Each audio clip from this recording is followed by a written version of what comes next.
হজ ব্যবস্থাপনাকে সহজ ও স্বচ্ছ করার জন্য সরকার সুনির্দিষ্ট উদ্যোগ গ্রহণ করেছে বলে জানিয়েছেন অন্তর্বর্তী সরকারের ধর্ম উপদেষ্টা ডক্টর আফম খালিদ হোসেন।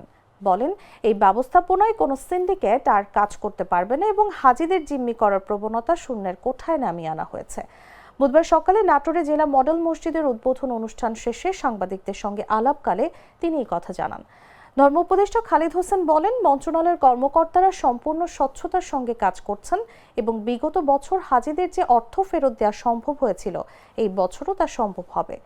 তিনি আরো বলেন, হজ ব্যবস্থাপনার ক্ষেত্রে সরকার নিজেরাই বাড়ি ভাড়া করবে এবং হজ পালন এজেন্সির সঙ্গে সরাসরি কথা বলবে বলেও তিনি জানান।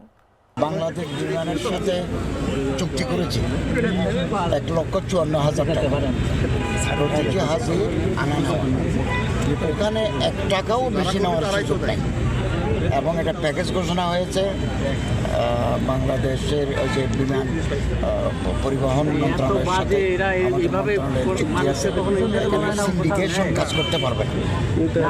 উৎকণ্ঠার কোনো কারণ নাই। হাজিরা না কোথায় 40-50,000 টাকা কোন সালের কথা বলছেন?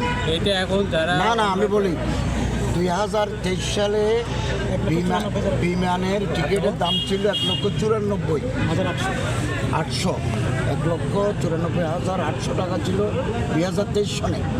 24 সনে আমরা দায়িত্ব নেওয়ার পরে 27,000 কমাইছি, 1,00,000 করেছি, 67,000। এবছর আমি আবার 4বার বিমানমন্ত্রীর সাথে বসে, উনি 2বার আমার মন্ত্রণালয়ে আসছেন, আমি 2বার আমার মন্ত্রণালয়ে গেছি, এখন 1,54,000-এ।